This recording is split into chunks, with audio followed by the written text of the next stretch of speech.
Hey folks, Triple Crown here, coming to you from Vancouver, British Columbia.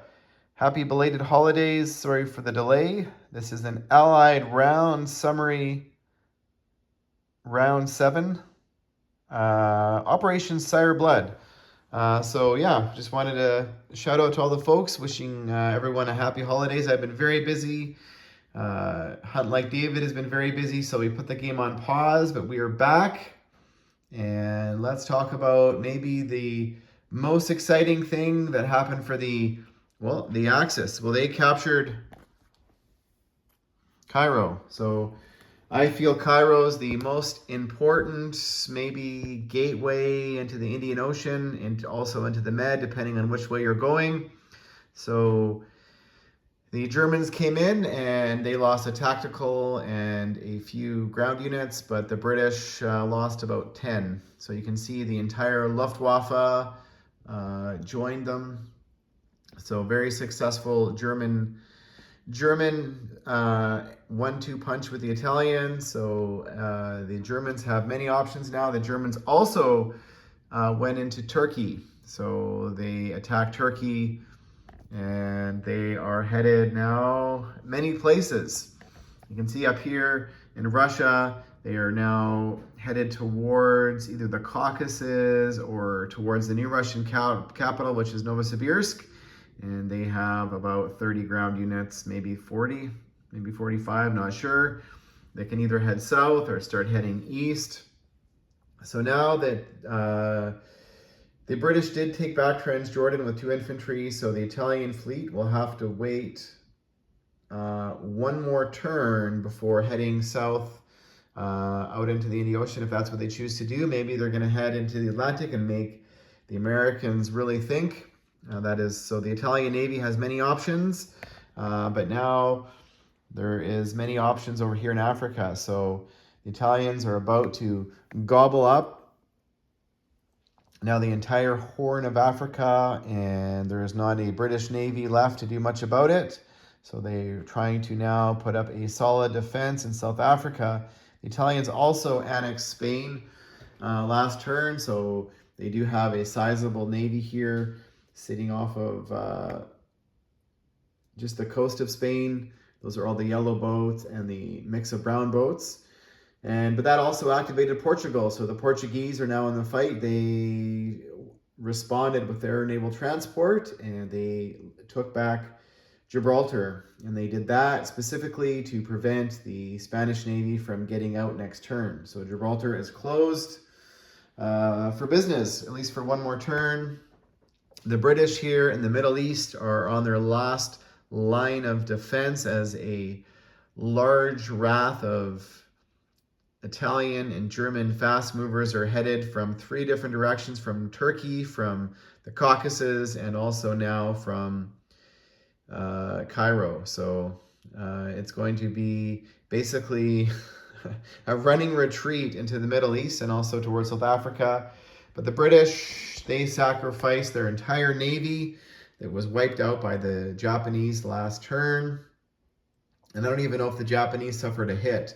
They're able to soak up some on their Yamatos and their regular battleships. I don't know if that's what they did, but they traded Cairo, they traded their navy, and they traded it all for the liberation of Calcutta. So currently there's a couple Russian fighters there and about 5 British fighters and about 7 or 8 British ground units and not a transport in sight of the Japanese. So the British or the FEC did build a minor IC last turn. They have 24 to spend next turn. So you're going to start to see at least a defense of Calcutta for now. And we'll see what the Japanese do.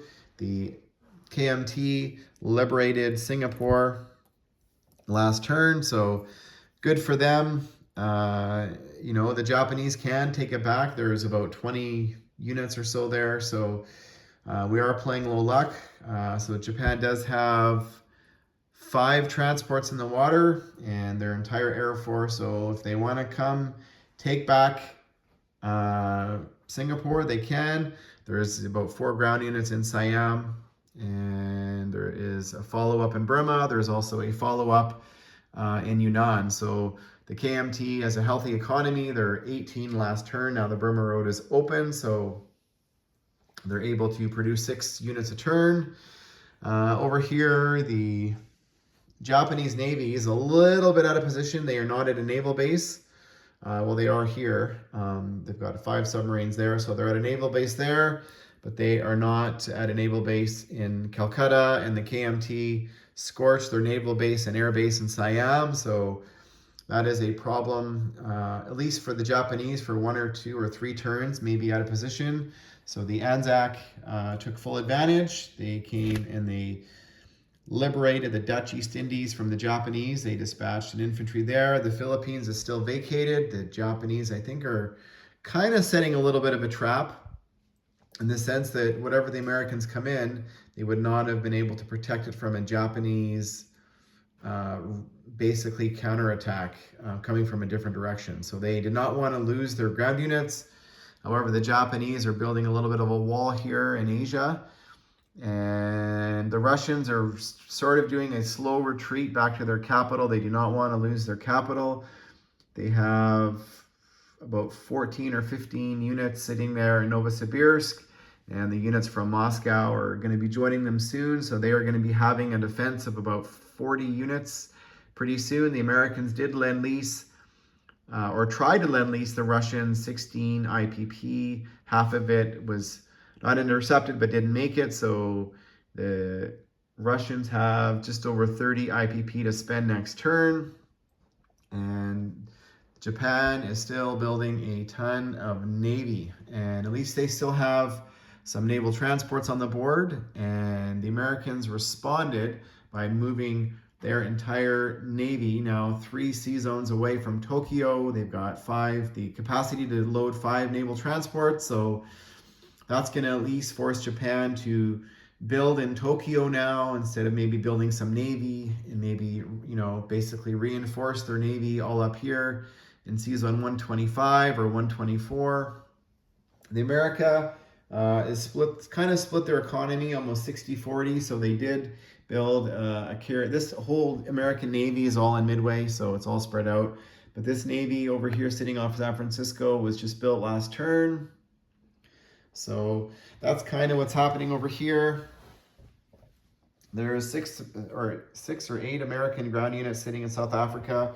Last turn, America was busy taking over South America last turn. So they currently control all the territories now except for Chile, which is now pro-Axis. That all had to do with the annexation of Spain.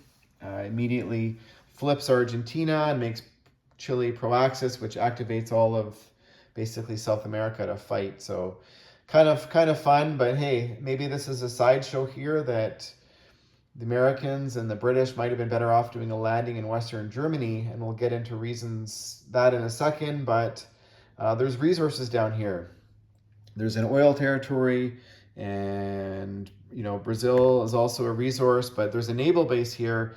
And if the Argentines have access to a transport and a small navy and are able to annex Chile from a naval base, they're able to do all kinds of horrible stuff. So yeah, the Americans decided to, and the British decided to retreat back over here to North America. There's a Russian Navy there and a combined Portuguese, Canadian, and British Navy of about maybe 10 boats total. The Americans are building in the Atlantic as well. They've got a battleship, 4 destroyers, a couple transports, and also a couple submarines. And why are they doing that? And that's because the Germans had like over $150 to spend last turn with the captured money from Moscow. So they decided to build 3 battleships, 3 cruisers, a bunch of destroyers, and yeah, basically anything left around London was going to get wiped out. Well, why is there a carrier there? And that is because there was 3 German transports sitting in this sea zone 18 that did not have a scramble, did not have anything.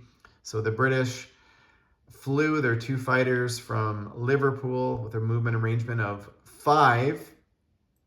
And so they built an aircraft carrier so they could land. So that aircraft carrier and those fighters are going to be lost last turn, but they did kill the 3 German transports, which it's going to cost them a carrier and 2 fighters to do it, but did it slow down Germany 1 turn from, basically plunking their navy here in Sea Zone 28, which is pretty well safe, and with a couple transports, and now threatening stuff in the Atlantic. So at least wanted to delay them 1 more turn before they're able to start heading out into the Atlantic and causing all kinds of grief. So sacrifice for the British, and we'll see. So we'll see what happens next turn. That is the round 7 summary. Look at the Germans here. They've got 4 bombers here. They've got their entire Air Force here with the Italians. So the Italians can make all kinds of trouble now. We'll see what the Axis do the end of round 7 and going into round 8. Thanks for watching, folks.